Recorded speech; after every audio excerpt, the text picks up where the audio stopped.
আমি রজক শ্রেণীর খুব নিচু জাতির মেয়ে ছিলাম। আমি ধোপাখানায় কাপড় পরিষ্কার এবং ইস্ত্রি করার কাজ করতাম। আমার বয়স 18 বছর। আমি নিচু জাতির মেয়ে হলেও দেখতে ভীষণ সুন্দরী ছিলাম। আমার অনেক লম্বা চুল ছিল, কিন্তু আমি অশিক্ষিত ছিলাম। এমনকি নিজের নামও লিখতে জানতাম না। ছোট থেকে পড়াশোনার প্রতি আমার কোনো চাহিদাও ছিল না। যেহেতু আমরা নিচু জাতির মেয়ে ছিলাম, তাই দুটো পেটের ভাত জোগাড় করার জন্য বাবা মা ছোট থেকেই কাজে লাগিয়ে দেয়। আমার বাবা মাও ধোপাখানায় কাজ করত এবং বাবা মায়ের সঙ্গে আমি ও আমার আরও 2 বোন কাজ করতাম। কিন্তু বড় হওয়ার সঙ্গে আমি নিজের গ্রাম ছেড়ে প্রায় 70 কিলোমিটার দূরে একটা ছোট্ট শহরে নন্দিনী কাকিমা নামের একজনের অধীনে কাজ করতাম। আসলে আমার বাড়ি ছেড়ে শহরের দিকে যাওয়ার কোনোই ইচ্ছে ছিল না, কিন্তু বাবা মা বলেছিল ওই শহরে নাকি অনেক বড় ধোপাখানা আছে এবং সেখানে কাজের সুযোগ পেলে টাকাটাও একটু বেশি পাওয়া যাবে। তাই বাবা মায়ের কথা শুনে নন্দিনী কাকিমার ধোপাখানায় কাজ করা শুরু করেছিলাম। সেখানে আরও অন্যান্য জায়গা থেকে অনেক মেয়েরা এসেছিল।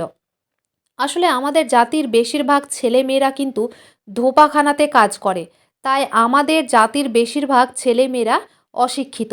কিন্তু আমি ভীষণ সুন্দরী ছিলাম বলে আমার কপাল খুলে গেছিল। তার সঙ্গে আমাকে অনেক কষ্টও সহ্য করতে হয়েছিল। আসলে আমি যখন নন্দিনী কাকিমার ধোপাখানায় কাজ করা শুরু করেছিলাম, সেখানে মিতা বলে একটা মেয়ে ছিল, যে আমার সৌন্দর্য দেখে খুবই জ্বলতো। সেটা তো আমি প্রথমে বুঝতে পারিনি, অনেক পরে বুঝতে পেরেছিলাম। এবং নন্দিনী কাকিমার ধোপাখানায় যারা কাজ করতো তারা কিন্তু সবাই আমাকে খুব ভালোবাসতো, কারণ আমি খুব নম্র স্বভাবের ছিলাম এবং আমি খুব সুন্দরী ছিলাম বলে সবাই আমার চেহারা দেখে আমাকে খুবই ভালোবাসতো এবং আমি সবার কথাও মানতাম। ওদিকে নন্দিনী কাকিমা খুব কড়া মেজাজের ছিলেন। কাজে একটু কিছু ভুল ত্রুটি হলে আমাকে বকাও দিতেন, কিন্তু উনি ভেতর থেকে খুব নরম মনের ছিলেন। কারণ আমার যখন মন খারাপ হতো তখন আমি বাড়ি যেতে চাইলে নন্দিনী কাকিমা বাধা দিত না। এরকমভাবে ধোপাখানায় আমার বেশ ভালোই দিন কাটছিল। ওদিকে মিতার সঙ্গে খুব ভালো বন্ধুত্ব হয়ে গেছিল। মিতা নিজের প্রত্যেকটা কথা আমাকে বলতো এবং আমি নিজের মনের প্রত্যেকটা কথা মিতাকে বলতাম। একদিন আমি ও মিতা একসঙ্গে ঘাটে বসে কাপড় কাচ্ছিলাম। ঠিক ওই সময় একটা অনেক সুন্দর জোয়ান ছেলে মোটরসাইকেল নিয়ে ঘাটের সামনে এসে দাঁড়িয়েছিল। তারপর সে গাড়ি থেকে নেমে আমার দিকে তাকিয়ে আমাকে ইশারা করে ডেকেছিল। ছেলেটি যখন প্রথমে আমাকে ইশারা করে ডেকেছিল তখন আমি কিন্তু ভয় পেয়েছিলাম, কারণ ওই ঘাটে বাইরে থেকে কোনো ছেলে বা মেয়ে আসতো না। ওখানে তো নন্দিনী কাকিমার সব কর্মচারীরাই থাকতো। ওই ছেলেটিকে আমি সেদিন ঘাটের মধ্যে প্রথম দেখেছিলাম। সে যখন আমাকে ডেকেছিল তখন আমি অনেক ভয়ে ভয়ে ওই ছেলেটির কাছে গিয়েছিলাম। ছেলেটি তখন নিজের গায়ের জামাটা খুলে আমাকে বলল, এই জামাটা আমাকে কালকের মধ্যে পরিষ্কার করে দিবে। আমি তখন ছেলেটাকে বললাম, তুমি কি আমাকেই ডাকছিলে এবং তুমি এই ঘাটে কেন এসেছো? এখানে তো তারাই আসে যারা নন্দিনী কাকিমার অধীনে কাজ করে। ছেলেটা তখন আমার কথা শুনে হেসে বলল, নন্দিনী আমার মায়ের নাম। আমি রাঁচি থেকে কালকে বাড়ি ফিরেছি এবং আমার এই জামাটায় খুব বাজেভাবে দাগ লেগেছে, তাই মা আমাকে এখানে পাঠিয়েছে। তোমরা নাকি খুব ভালোভাবে জামা কাপড় পরিষ্কার করো, তাই আমার জামাটা ভালোভাবে পরিষ্কার করে দিবে। তখন ছেলেটি আমার দিকে মুচকি হেসে বলল, তোমাকে একটা কথা বলবো? তুমি তো দেখতে ভীষণ সুন্দরী, তুমি এখানে কেন কাজ করছো? তুমি কি পড়াশোনা করো না? আমি তখন ছেলেটিকে বললাম, বাবু, আমরা পড়াশোনা করে কি করব? আমাদের কাছে তো অত সামর্থ্য নেই যে আমরা পড়াশোনা করব। তাই আমাদের পড়াশোনার ব্যাপারে কথা বলে কোনো লাভ নেই। এটাই হচ্ছে আমাদের পেশা। ছেলেটি তখন মুচকি হেসে বলল, তুমি অশিক্ষিত হলেও এতটাই সুন্দরী যে তোমার চেহারা দেখে তো যে কেউ প্রেমে পড়ে যাবে। আর আমার নাম হচ্ছে রাজীব। আমার নামটা মনে রেখো, কারণ আমি এখন থেকে মাঝে মধ্যে এখানে আসব আমার জামা কাপড় পরিষ্কার করতে দেওয়ার জন্য। আর কালকে আমার এই জামাটা পরিষ্কার করে আমার বাড়িতে দিয়ে আসবে। এই কথাটা বলে ছেলেটা সেখান থেকে চলে গেছিল। জানি না কেন ছেলেটির মুখ থেকে আমার তারিফ শুনে মনে খুব আনন্দ হয়েছিল। পরের দিন সকালবেলা যখন রাজীবের জামাটা সুন্দর করে পরিষ্কার করে নন্দিনী কাকিমার বাড়ি গেছিলাম, তখন ছেলেটি নিজের শরীর ফিট রাখার জন্য ব্যায়াম করছিল। সে আমাকে দেখা মাত্রই তাড়াতাড়ি উঠে আমার কাছে এসে বলল, আরে বাহ, তুমি আমার জামা নিয়ে এসেছো? তারপর সে জামাটা যখন খুলে দেখলো তখন সে খুব খুশি হয়ে হঠাৎ করে আমার হাত দুটো ধরে বলল, থ্যাংক ইউ আমার জামাটা সুন্দরভাবে পরিষ্কার করার জন্য। এবং আমার হাত দুটো ধরে বলল, তুমি তো সারাদিন কাপড় চোপড় কাচো, তা সত্ত্বেও তোমার হাত দুটো কত নরম। আমি তো লজ্জা পেয়ে তাড়াতাড়ি নিজের হাতটা রাজীবের হাত থেকে ছাড়িয়ে নিয়েছিলাম এবং তার মুখের অঙ্গিভঙ্গি ও কথা বলার ধরন দেখে আমি পরিষ্কার বুঝতে পেরেছিলাম যে রাজীব আমাকে টুসকি মারছিল বা প্রেমের ভান করছিল, এবং আমি ওই সব থেকে দূরে থাকতে চেয়েছিলাম, কারণ সে খুব শিক্ষিত ছিল আর আমি অশিক্ষিত ছিলাম। তার সঙ্গে আমার কোনো মতেই মিল হতো না, এবং তারা অনেক পয়সাওয়ালাও ছিল, আর আমি নিচু শ্রেণীর ছোট জাতির মেয়ে ছিলাম। এমনিতেও নন্দিনী কাকিমা যদি এই ব্যাপারে কিছু জানতে পারে, তাহলে তো সে আমাকে তার এত বড় ধোপাখানা থেকে ধাক্কা মেরে বের করে দিবে। এই ভয়ে আমি ওইসব চক্করে পড়তে চাইনি। তাই আমি রাজীবের আর কোনো কথা না শুনেই সেখান থেকে দৌড়ে পালিয়ে গেছিলাম। আমাদের ধোপাখানা থেকে নন্দিনী কাকিমার বাড়ি 5 মিনিটের দূরত্বে ছিল। কিন্তু আমিও নিজেকে বেশি দিন ধরে রাখতে পারিনি, কারণ রাজীব ধীরে ধীরে আমার কাছে আসা শুরু করেছিল। সে তো আমাকে দেখার বাহানা করে প্রত্যেক দিন ঘাটে চলে আসতো এবং লুকিয়ে আমাকে লক্ষ্য করত। আমি কিন্তু অনেক দিন তাকে এড়িয়ে যাওয়ার চেষ্টা করেছিলাম, কিন্তু পারিনি। সে তো আমাকে নিজের প্রেমের জালে ফাঁসিয়েছিল এবং বলেছিল সে নাকি আমাকে অনেক সুখে রাখবে। আমি তাকে অনেক এটা বোঝানোর চেষ্টা করেছিলাম যে তার সঙ্গে আমার কিন্তু বিন্দুমাত্র মিল হয় না। আমি দেখতে সুন্দরী হলেও অশিক্ষিত, এবং তার মা কোনোদিন আমাদের দুজনের সম্পর্ক মেনে নিবে না। কিন্তু রাজীব তো আমার কোনো কথা শুনতে রাজি হয়নি। সে তো আমার ভালোবাসা পাওয়ার জন্য উন্মত্ত হয়ে পড়েছিল। আমিও যখন তার প্রেমে পড়ে গেছিলাম, তখন সে একদিন আমাকে সিনেমা দেখতে নিয়ে গেছিল, এবং এই কথাটা কিন্তু কেউ জানতো না। এমনকি আমি তখনও মিতাকেও এই ব্যাপারে কিচ্ছু বলিনি যে আমি নন্দিনী কাকিমার ছেলেকে প্রেম করি। তখন আমরা দুজন কিন্তু লুকিয়ে দেখা করতাম।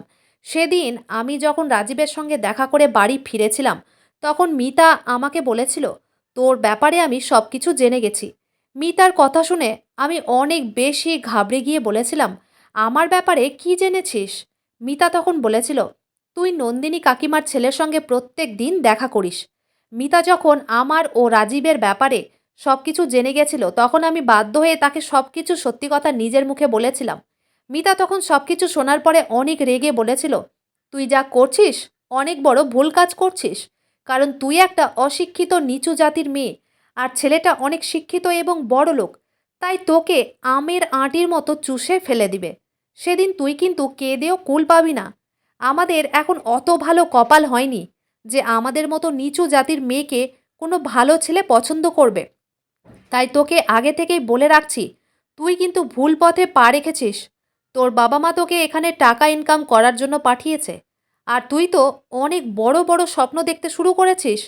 তোর কি মনে হয় একটা শিক্ষিত বড়লোক ও সুন্দর ছেলে তোর মতো মূর্খ মেয়েকে কেন বিয়ে করবে? ও তো অনেক ভালো ভালো মেয়ে পেয়ে যাবে। ও তোর সঙ্গে ভালোবাসার নাটক করছে। তোর সঙ্গে ভালোবাসার নাটক করে তোর শরীর ভোগ করবে। তারপর ও তোকে নিজের জীবন থেকে ছুঁড়ে ফেলে দিবে। মিতার সব কথা শোনার পরে আমার খুব কষ্ট হয়েছিল, কারণ মিতা যে কথাগুলো বলেছিল সেগুলো যে সত্যি হবে না সেটা তো বলা যায় না। এবং আমি রাজীবকে কিন্তু অনেক ভালোবাসতে শুরু করেছিলাম, তার টাকা পয়সা দেখে নয়। আমি তো তাকে মন থেকেই ভালোবাসতে শুরু করেছিলাম, এবং আমি এটাও ভালোভাবে জানতাম যে নন্দিনী কাকিমা আমাদের দুজনের ব্যাপারে জানলে কিন্তু আমাকে সেখান থেকে ধাক্কা মেরে বের করে দিবে।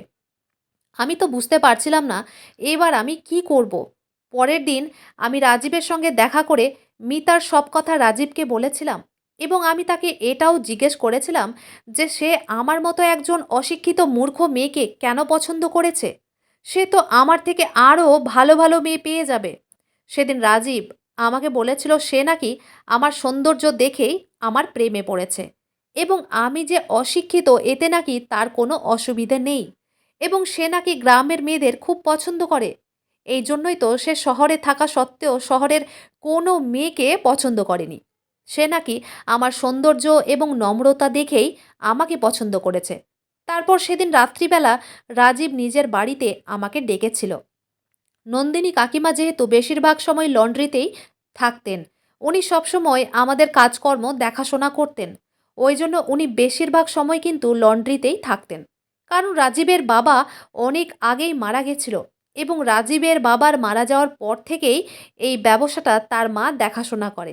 যেদিন থেকে মিতা আমাদের ব্যাপারে সব কিছু জানতে পেরেছিল, সেদিন থেকে কিন্তু রাজীবের সঙ্গে দেখা করলেই আমি মিতাকে সব কিছু এসে বলতাম।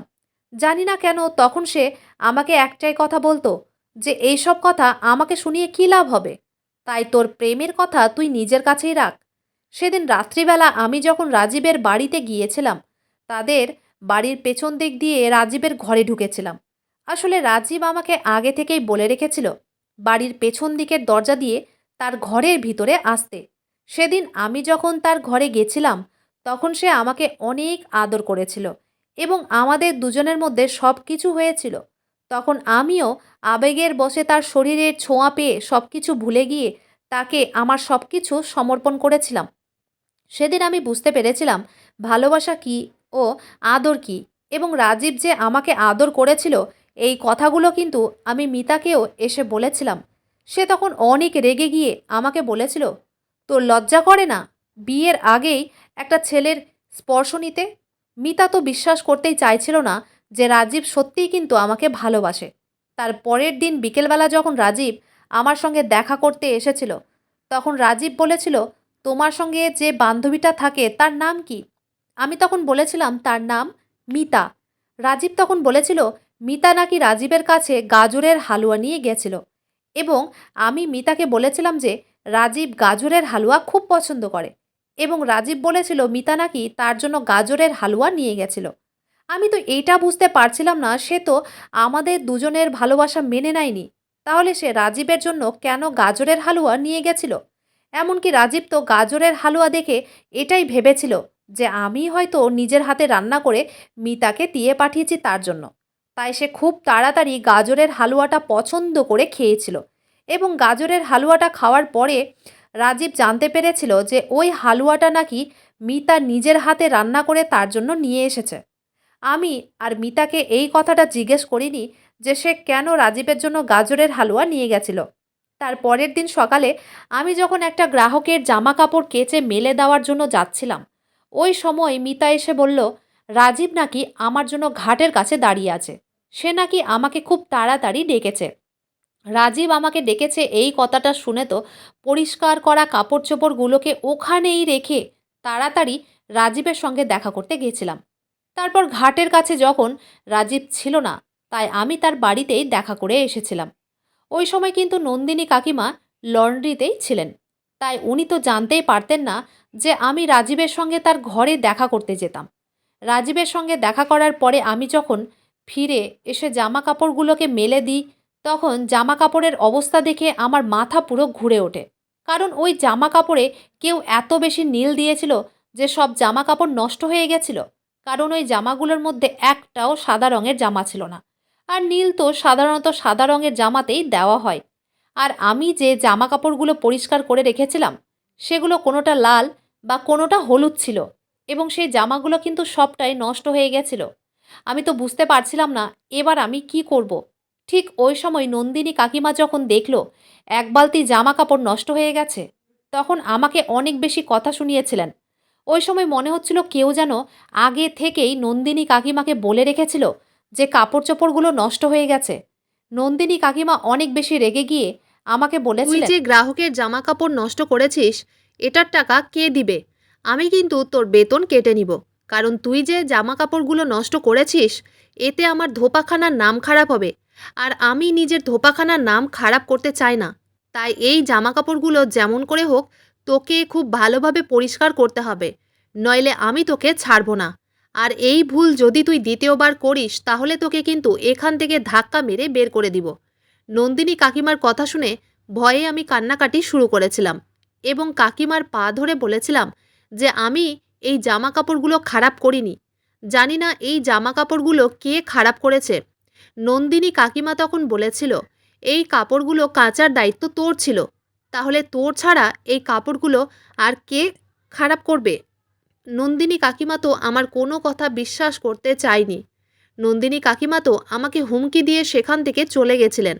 নন্দিনী কাকিমার চলে যাওয়ার পরে আমার মনে পড়েছিল যে আমি যে সময় কাপড় চোপড়গুলো মেলে দিতে যাচ্ছিলাম ঠিক ওই সময় কিন্তু মিতা আমাকে বলেছিল যে রাজীব নাকি আমাকে ঘাটে ডেকেছে। তাহলে কি মিতা জেনে বুঝে ওই কাপড়গুলোকে খারাপ করেছিল যাতে নন্দিনী কাকিমা আমাকে বকা দেয় এবং আমাকে যাতে এই ধোপাখানা থেকে বের করে দেয়? আমার তো মিতার উপরেই সন্দেহ হয়েছিল। সব কিছু বুঝতে পেরে আমি যখন মিতার কাছে গিয়ে এটা জিজ্ঞেস করেছিলাম যে সে কেন আমার সঙ্গে এই রকম করেছে, সে কেন আমার পরিষ্কার করা কাপড় চোপড়ে নীল দিয়েছে এবং কাপড় চোপড়গুলোকে কেন খারাপ করেছে, তখন মিতা অনেক রেগে আমাকে বলেছিল, আমি কেন তোর গ্রাহকের কাপড় চোপড় খারাপ করতে যাব? আর এমনিতেও তোর কাছে কোনো প্রমাণ আছে যে এই কাজটা আমিই করেছি? মিতা যখন কোনো মতেই স্বীকার করেনি যে এই কাজটা সে করেছে, তখন আমি আর বেশি কথা বাড়াবাড়ি না করে সেখান থেকে চলে গেছিলাম। এমনকি তার ২ দিন পরে আমি যখন সন্ধ্যাবেলায় একজন গ্রাহকের জামাকাপড় আয়রন করছিলাম, ঠিক হঠাৎ করে লোডশেডিং হয়েছিল এবং আমি যখন লণ্ঠন আনার জন্য পাশের ঘরে গিয়েছিলাম, তার কিছুক্ষণ পরে ঘরে এসে দেখি আমি যেই জামাটা আয়রন করছিলাম সেই জামার উপরে কেউ জেনে বুঝে আয়রন রেখে জামাটাকে পুড়িয়ে দিয়েছে। কিন্তু ওই ঘরে তো আমি আর মিতা থাকতাম, বাকি মেয়েরা বা কাকিমারা তো পাশের ঘরে থাকতো। তার মানে এই কাজটাও কি মিতাই করেছিল? এমনকি জামাটা এমনভাবে পুড়িয়েছিল যে জামাটার ফেলা ছাড়া আর কোনোই উপায় ছিল না। ওই গ্রাহকের জামাটা পুড়ে যাওয়ার ফলে আমি তো অনেক বেশি ভয় পেয়েছিলাম, কারণ নন্দিনী কাকিমা তো এটাই ভাববে যে আমি বারবার জেনে বুঝে ভুল করছি। ওই সময় ভয়ে আমি কান্নাকাটি শুরু করে দিয়েছিলাম। তখন কিন্তু মিতা ঘরের মধ্যে ছিল না। তাহলে এত জঘন্যতম কাজ কে করেছিল? আমার তো তাও মিতার উপরেই সন্দেহ হয়েছিল। ঠিক ওই সময় আবার নন্দিনী কাকিমা হঠাৎ করে ঘরের ভিতরে চলে আসে। নন্দিনী কাকিমাকে দেখে ভয়ে ওই পুড়ে যাওয়া শার্টটা আমার পেছন দিকে আমি লুকিয়েছিলাম। নন্দিনী কাকিমা এসে যখন জিজ্ঞেস করলেন ওই গ্রাহকের জামা কাপড়গুলো আয়রন করা হয়েছে কি না, তখন আমি ভেবেছিলাম কাকিমাকে বাহানা করে বলবো এখনও আয়রন করা হয়নি। কিন্তু আমি যখন পেছন দিকে হাতটা রেখেছিলাম, তখন কাকিমা বলেছিল, তুই আমাকে দেখে কি লুকোচ্ছিস? এই বলে যখন কাকিমা আমার হাত থেকে জামাটা কেড়ে নিয়েছিল, তখন জামাটা পুড়ে গেছে এটা দেখে তো নিজের কপালে হাত দিয়ে অনেক জোরে চেঁচিয়ে বলেছিলেন, সর্বনাশ, এ কি করেছিস তুই? নন্দিনী কাকিমা অনেক রেগে বলেছিল, তুই আমার গ্রাহকের জামাটা পুড়িয়ে দিয়েছিস? তোকে তো আমি আজ ছাড়বো না, তোকে পুলিশের হাতে দিব। কাকিমার মুখ থেকে পুলিশের কথা শুনে আমি অনেক ভয় পেয়ে কাকিমার হাতে পায়ে ধরে বলেছিলাম যে আমি কিচ্ছু করিনি এবং আমি কিছুই জানি না যে লোডশেডিং হওয়ার পরে এই ঘরে কে এসেছিল এবং কে এই জামাটাকে পুড়িয়েছে। তখন কাকিমা অনেক রেগে বলেছিল, আমি তোর কোনো কথাই শুনতে চাই না। তুই কালকের মধ্যেই নিজের পোটলা পুটলি নিয়ে এখান থেকে চলে যাবি। আমি তোর মুখ দেখতে চাই না, কারণ তোর জন্য আমার ব্যবসায় অনেক ক্ষতি হয়ে গেছে। তাই তুই কালকে সকালে আমার ঘুম থেকে উঠার আগে এখান থেকে বেরিয়ে যাবি, নইলে আমি বাধ্য হব তোকে পুলিশের হাতে দিতে। নন্দিনী কাকিমা এই কথাটা বলে সেখান থেকে বেরিয়ে চলে গেছিলেন। সেদিন আমি অনেক কেঁদেছিলাম এবং রাত্রিবেলা 12টার সময় রাজীবের সঙ্গে দেখা করার জন্য তাদের বাড়ির পেছন দিকে রাজীবের ঘরে গেছিলাম। ওই সময় রাজীব ঘুমোচ্ছিল। আমি তার পাশে গিয়ে তাকে জড়িয়ে ধরে কাঁদতে শুরু করেছিলাম। আমাকে কাঁদতে দেখে সে আমাকে জড়িয়ে ধরে বলেছিল, আরে ময়ূরী, তুমি এইভাবে কাঁদছো কেন? আসলে আমার নাম ময়ূরী। আমি তখন তাকে জড়িয়ে ধরে বললাম, তোমার মা আমাকে কালকেই এখান থেকে চলে যেতে বলেছে। তখন রাজীব বলল, কেন আমার মা তোমাকে এখান থেকে যেতে বলেছে? আমি তখন বললাম, আমি যেটা করিনি সেটার দোষ আমার ঘাড়ে এসে পড়েছে। রাত্রিবেলা যখন আমি একটা গ্রাহকের জামা আয়রন করছিলাম, ওই সময় লোডশেডিং হয়ে যাওয়ার কারণে আমি পাশের ঘরে লণ্ঠন আনতে গেছিলাম। তারপর কিছুক্ষণ পরে ঘরে এসে দেখি আমার গ্রাহকের জামাটা কেউ পুড়িয়ে দিয়েছে। আমার খুব ভালোভাবে মনে ছিল যে লোডশেডিং হওয়ার পরে আমি কিন্তু ওই গরম আয়রনটা আমি জামার পাশেই রেখেছিলাম, কিন্তু কেউ বদমাশি করে আয়রনটা জামার উপরে রেখে দিয়েছিল এবং আমি এসে দেখেছিলাম জামাটা পুড়ে গেছে। এই বলে আমি যখন অনেক কাঁদছিলাম, তখন রাজীব অনেক ভালোবেসে আমার চোখের জল মুছে বলেছিল, তুমি এখান থেকে কোথাও যাবে না, তুমি এখানেই থাকবে। আমি কালকে আমার মাকে সব কিছু বলে দেব এবং দেখবে মা আমাদের সম্পর্কটা অবশ্যই মেনে নেবে, কারণ মা আমাকে অনেক ভালোবাসে। রাজীবের কথা শুনে আমি তাকে বলেছিলাম, তুমি আমাকে সত্যিই বিয়ে করবে তো? রাজীব তখন বলেছিল, কোনো সন্দেহ আছে নাকি? তোমাকে যখন প্রেম করেছি তখন তোমাকেই বিয়ে করব। জানি না কেন সব কিছু জানার পরেও যে নন্দিনী কাকিমা আমাকে নিজের বাড়ির বউ করবে না, তা সত্ত্বেও রাজীবের উপরে আমার অনেক ভরসা ছিল যে যেমন করেই হোক সে তার মাকে মানিয়ে নেবে। সেদিন রাত্রিবেলা রাজীবের সঙ্গে কথা বলার পরে আমি চুপচাপ আমার ঘরে আবার ফিরে এসেছিলাম। ওই সময় মিতা জেগেছিল। সে তখন আমার দিকে মুচকি হেসে হাততালি দিয়ে বলল, কালকে তো তোকে এখান থেকে চলে যেতে হবে। তাহলে কালকের পর থেকে তুই রাজীবের সঙ্গে কিভাবে দেখা করবি? আমি তোকে বলেছিলাম না, তুই নিজের সামর্থ্যের বাইরে গিয়ে অনেক বড় স্বপ্ন দেখে ফেলেছিস। এবার দেখলি তো তোর সঙ্গে কত খারাপ হলো। তুই যদি নিজের কাজের উপরে মন দিতিস তাহলে আজ এই রকমটা হতো না। তোকে কাল এখান থেকে চলে যেতে হবে। যদি আমার কথা শুনতিস তাহলে আজ তোর সঙ্গে এত খারাপ হতো না। কি জানি কেন মিতার কথা শুনে আমার মনে একটু খটকা লেগেছিল। তখন আমি তাকে বলেছিলাম, তাহলে কি তুই এই সব কিছু করেছিলি আমাকে এখান থেকে বের করার জন্য? মিতা তখন অনেক বেশি রেগে গিয়ে বলল, আমি তো তোর ভালো চাইছি, আমি কেন তোর ক্ষতি করব? তোর সঙ্গে না বেশি কথা বলে কোনো লাভ নেই। আমি এখন ঘুমোচ্ছি, আর এমনিতেও তোর সঙ্গে বেশি কথা বলে আর কি হবে? তোকে তো কাল এখান থেকে চলে যেতে হবে। কি জানি কেন মিতার কথা শুনে মনে হচ্ছিল সে যেন মনে মনে খুব খুশি ছিল আমার এখান থেকে চলে যাওয়ার কথা শুনে। পরের দিন সকালবেলা আমি যখন নিজের কাপড় চোপড় গোছগাছ করছিলাম তখন নন্দিনী কাকিমা আমাকে নিজের বাড়িতে ডেকে পাঠিয়েছিলেন। আমি তো এটা ভেবে ভয় পাচ্ছিলাম যে নিশ্চয়ই রাজীব তার মাকে এতক্ষণে সব কিছু বলে দিয়েছে এবং তার মা এবার আমাকে হয়তো মেরেই ফেলবে।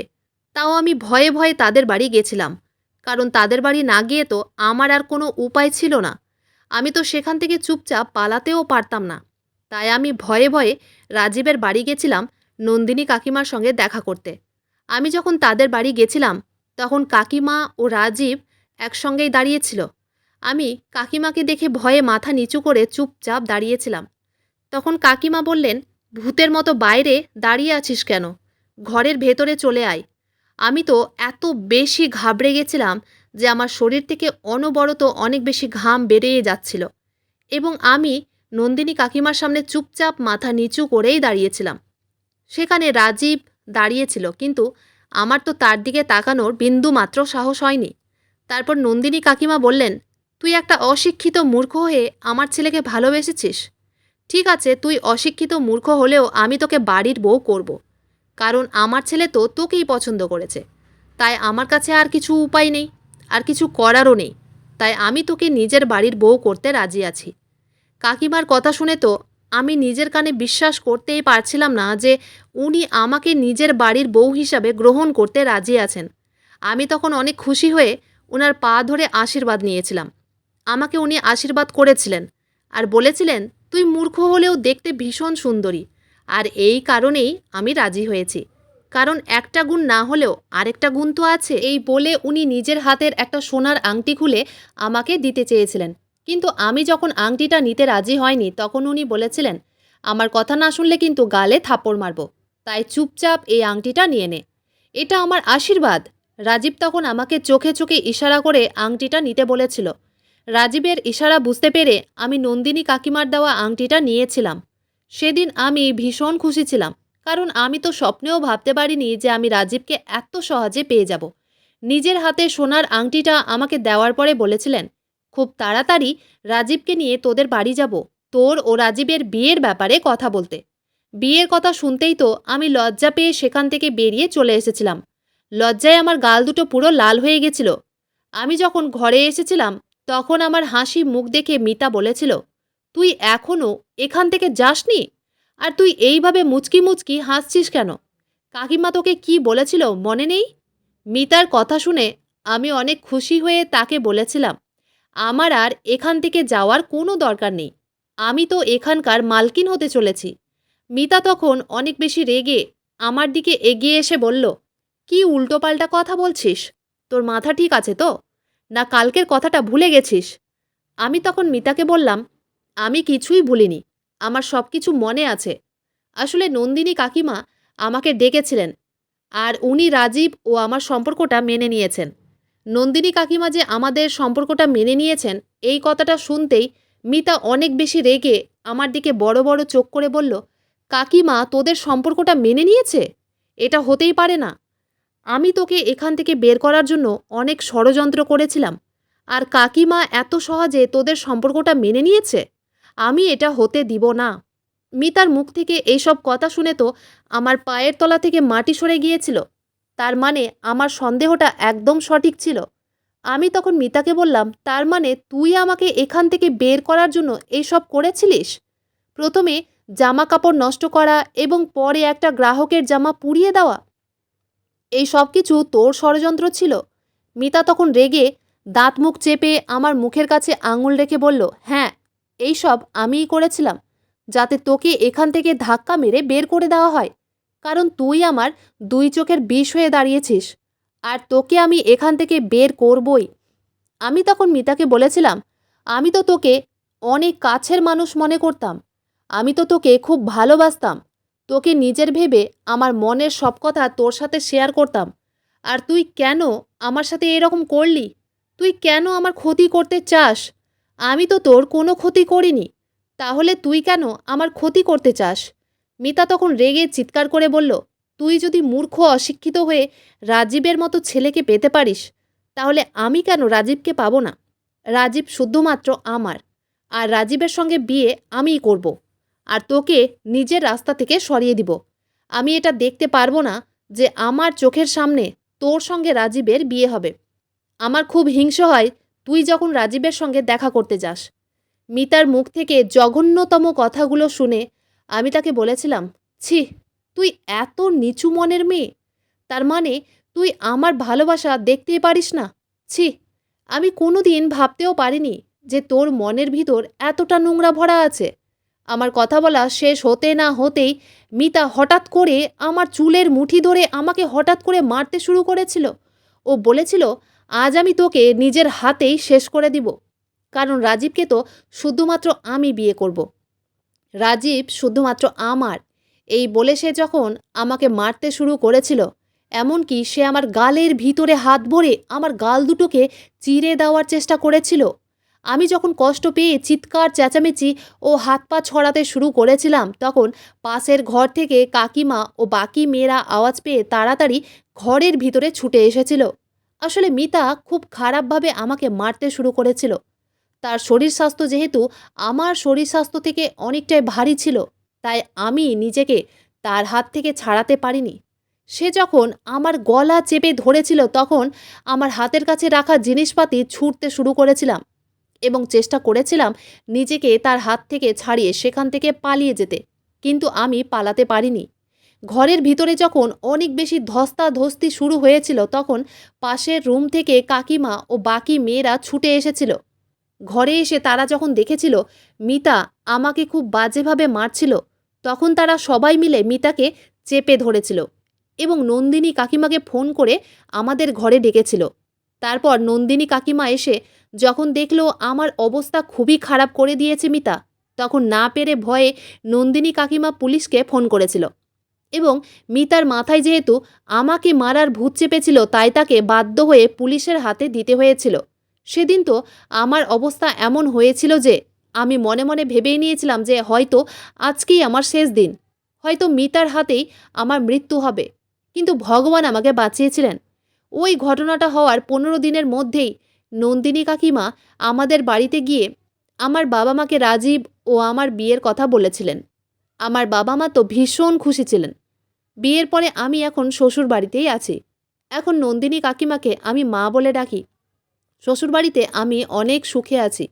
আসলে মিতা যখন জানতে পেরেছিল যে আমার রাজীবের সঙ্গে সম্পর্ক রয়েছে, তখন থেকেই তার আমার প্রতি হিংসে শুরু হয়েছিল এবং সে গ্রহণ করতেই পারছিল না যে আমার মতো একজন অশিক্ষিত মেয়েকে রাজীবের মতো একজন হ্যান্ডসাম ও শিক্ষিত ছেলে পছন্দ করেছে। তাই সে ভেবেছিল আমাকে ধোপাখানা থেকে বের করে সে নিজে রাজীবকে প্রেমের জালে ফাঁসাবে। কিন্তু রাজীব তো আমাকেই মন থেকে ভালোবাসতো, সে আমাকেই পছন্দ করত। এমনকি মিতা নাকি অনেকবার লুকিয়ে রাজীবের সঙ্গে কথা বলারও চেষ্টা করেছিল, কিন্তু রাজীব তো তার দিকে ঘুরেও তাকাতো না, কারণ রাজীব তো আমাকে ভালোবাসতো। এবং মিতা এটা বুঝতেই চায়নি যে ভালোবাসা কখনো জোর জবরদস্তি পাওয়া যায় না, এটা তো মন থেকেই হয়, এটা মনের অনুভূতি। তাই জোর করে ভালোবাসা কখনো কারো কাছ থেকে কেড়ে নেওয়া যায় না। এই ভুলটা কখনোই কাউকে করা উচিত নয়, কাউকে করতে নেই। এবং মিতা নাকি এখন জেল থেকে ছাড়া পেয়ে এখান থেকে অন্য শহরে চলে গেছে, কারণ তার কাছে তো আর কোনো উপায় ছিল না। এখন আমি রাজীবের সঙ্গে অনেক সুখে আছি। রাজীব আমাকে অনেক ভালোবাসে, এমনকি রাজীবের মাও আমাকে অনেক ভালোবাসে এবং আমি তাদের অনেক যত্ন রাখি। আমার বাবা মা মাঝে মধ্যে আমার সঙ্গে দেখা করার জন্য আমার শ্বশুরবাড়িতে আসে। আমি তো কোনোদিন স্বপ্নেও ভাবিনি যে রাজীবের মতো এত ভালো ছেলে আমার কপালে জুটবে এবং এত ভালো শাশুড়ি আমি পাবো। এই জন্যই বলে ভালোবাসা কখনো কেড়ে পাওয়া যায় না, ভালোবাসা তো ভালোবাসা দিয়েই পাওয়া যায়। বন্ধুরা, আজকের গল্পটি এখানেই শেষ করছি। গল্পতে কোনো ভুল ত্রুটি থাকলে ক্ষমা করে দিবেন। গল্পটি ভালো লাগলে অবশ্যই লাইক, শেয়ার, সাবস্ক্রাইব করতে ভুলবেন না। ধন্যবাদ।